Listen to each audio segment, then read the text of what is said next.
নমস্কার বন্ধুরা, আমি শেফ অমিত। আজকে আবার একটা নতুন ভিডিও নিয়ে হাজির হলাম আপনাদের সামনে।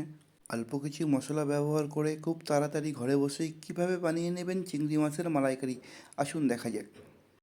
আমি এখানে নিয়েছি ফ্রেশ চিংড়ি মাছ, আদা রসুন বাটা, শুকনো লঙ্কা জিরে বাটা, সল্ট, হলুদ গুঁড়ো আর পেঁয়াজ কুচি। কড়াইটাকে একটু গরম করে নেব তেল দিয়ে। কড়াইটা গরম হতে হতে আমি চিংড়ি মাছটাকে একটু ম্যারিনেট করে নেব। প্রথমে কিছুটা সল্ট দিলাম, তারপরে কিছুটা হলুদের গুঁড়ো দেবো, দিয়ে ভালো করে এটাকে মাখিয়ে নেব।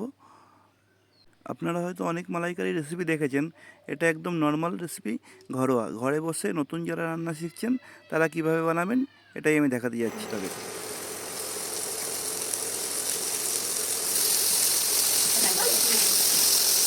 লবণ হলুদ মাখানো চিংড়ি মাছগুলোকে এবার কড়াইতে দিয়ে আস্তে আস্তে করে ভেজে নেব।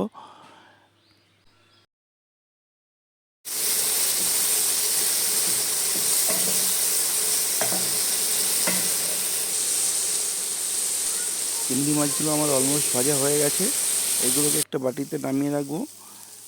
তারপরে আমরা চিংড়ি মাছের যে গ্রেভিটা বানাবো, মালাইকারি গ্রেভিটা বানাবো, ওটা আপনাদের দেখাবো গ্রেভিটা কীভাবে বানায়। প্যানে একটু তেল দিয়ে দেবো, তেলের উপরে গোটা গরম মশলা দিয়ে দেবো। গোটা গরম মশলার মধ্যে আমি নিয়েছি তেজপাতা, শুকনো লঙ্কা, এলাইচি আর দারচিনি। এটা তেলের মধ্যে একটু নাড়িয়ে চাড়িয়ে আমার কুচানো পেঁয়াজগুলোকে ঢেলে দেবো। পেঁয়াজগুলোকে ভালোভাবে ভেজে নেব।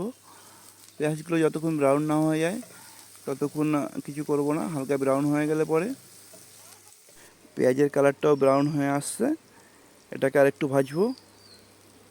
ভেজে এর সাথে মিশিয়ে দেবো আদা রসুন বাটাটা, দিয়ে ভালো করে একটু নাড়াবো। নাড়িয়ে এর মধ্যে একটু হলুদ দিয়ে নেব, হলুদের গুঁড়ো, যাতে এইটা জ্বলে না যায়। একটু হলুদ দিলে কালার চলে আসবে আমার। এটাকে ভাজতে ভাজতে এর মধ্যে দিয়ে দেবো শুকনো লঙ্কা জিরে বাটা রেখেছিলাম, এটা মিলিয়ে দেবো। এটা মিলিয়ে ভালো করে ভাজবো। আর একটু বাটিতে একটু জল দিয়ে এর মধ্যে আবার ঢেলে দেবো, তাতে মশলাটা একটু পাতলা হয়ে যাবে, ভালোভাবে ভাজা হবে। সল্ট দিয়ে দিলাম আর একটু জল দিয়ে ভালো করে এটাকে কষিয়ে নেব।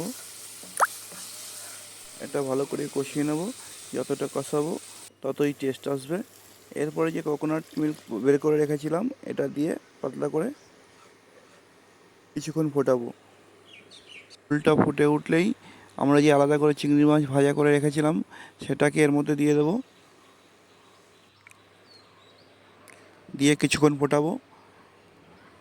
এবার ঝোলটাকে একটু গাঢ় করে নেব, আর একটু ভালোভাবে কুক করার জন্য একটু ঢাকা দিয়ে পাকাবো কিছু সময়। 5 মিনিট পাকিয়ে নেব ঢাকা দিয়ে। তারপরে এটা অলমোস্ট রেডি হয়ে এসছে। এর মধ্যে কিছুটা লেবুর রস দিয়ে দেবো। লেবুর রসটা সবাই সবসময় লাস্টের দিকেই দেবেন। লাস্টের দিকে লেবুর রসটা দিলে তেতো হবে না, নাহলে লেবুর রস দিয়ে কুক করলে খাবারটা তেতো হয়ে যাবে। এবার একটু গরম মশলা ছিটিয়ে দিলাম উপরে।